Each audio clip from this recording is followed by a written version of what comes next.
So, you have some extra cash laying around and you want to get a taste of the master race life, but you don't want to spend thousands of dollars to do so.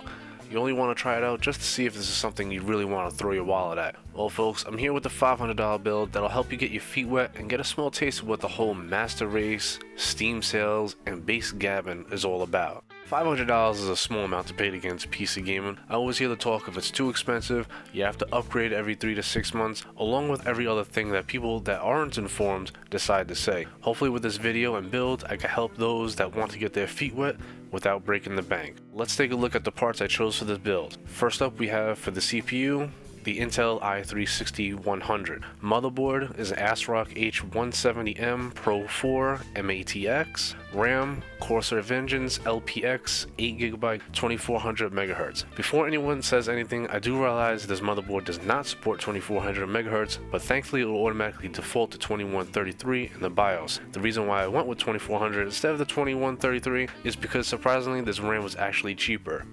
Yep. For storage, I went with the Seagate 1TB 7200 RPM HDD. Wait, what? I chose a HDD over SSD? Yeah, I did. The reasons for this is simple. One, this is a budget build, and this hard drive was much cheaper than any SSD I could find at 1TB or even less. Two, which I think is a bit more important, with this hard drive I'll be able to install up to 15 plus games depending on their sizes, while with the SSD I'd only be able to install 3 to 5. For me, I'd rather be able to download games without worrying about space. Plus, an SSD is something that could always be added at a later date. In the GPU department, we'll be using the EVGA GTX 1050ti superclocked card. Semi-Modular Corsair CX450M will be supplying the components with the juice. Last but not least, all these components will be stuffed into a Thermaltake Versa H22 case. Even though the 1050ti is mainly a 1080p card, I decided to test out 1440p and 4K just to show off what this card is fully capable of. The games I decided to test are The Division, Watch Dogs 2, GTA 5, Friday the 13th Beta, and the Resident Evil 7 demo, as well as Battlefield 1 and Rainbow Six Siege. Let's get into what you've been waiting for.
As you can see, this build can handle numerous games and get some good frame rates.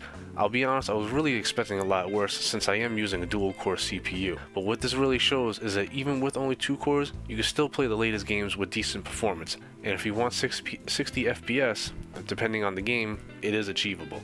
Now, why did I choose to go with Intel rather than AMD? Simple, the upgrade path. The 6100 is a Skylake LGA 1151 socket type, so if you want more performance later on, you can easily upgrade to a 6300, 6320, 6400, 6500, 6600, or 6700. Currently, AMD has nothing like this, and with Ryzen right around the corner, AM3 Plus will be ditched and AM4 will be taking over, thus leaving you with no upgrade path if you're on AM3 Plus. I'd like to also add that yes, I could have chosen a Z170 chipset which would have allowed overclocking on the 6600 and the 6700K models, but due to cost, I chose not to. While yes, overclocking would obviously give more performance, I think we could all agree that even the non-K models are pretty beast without it.